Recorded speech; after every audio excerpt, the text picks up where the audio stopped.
এটা যদি আমরা এরকম রেখে নিচে একটু ফুটো করে ধুয়ে এরকম আমি যেহেতু এখানে নিয়ে আসবো সেজন্য রং করা, বাড়িতে আমি করেই রাখি। আর না করলো যেমন ছাদে রং না করে এমনি দিয়েও যে যা যা আর কি জিনিস যে গাছটা আমি লাগাতে চাই সেরকম কোনো মাটি বা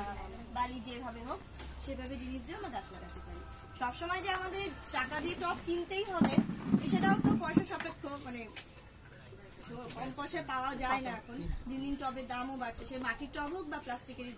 টব হোক, এইসব জিনিস বা প্লাস্টিকের গ্লাস বা এমনি কোনো বনভিটার কৌটা বা যে কোনো ধরনের কৌটা টোটা ওইগুলো যদি আমরা এইভাবে গাছ লাগাতে পারি আমাদের পয়সাও সাশ্রয় হবে, সেই থেকে আমরা নতুন নতুন গাছও কিনতে পারবো।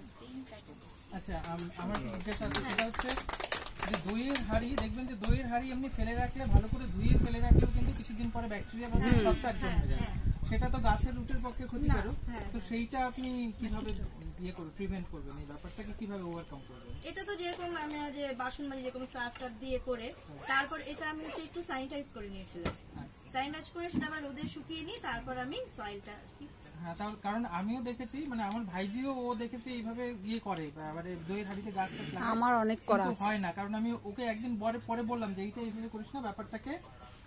ওইটাকে ভালো করে প্রথমে দরকার হলে সার্ফের জলে ভিজিয়ে রাখ, কিছুদিন ভিজিয়ে রেখে তারপরে 7-8 দিন বা 10 দিন রোদ্দুরে ফেলে রাখ,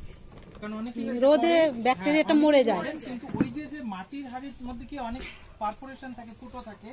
যার মধ্যে দইয়ের কণাগুলো ঢুকে থাকে, সেটা অনেক দিন ধরে ধরুন জল বৃষ্টিতে থেকে ওইখানে ব্যাকটেরিয়া ছত্রাক জন্মে যায়।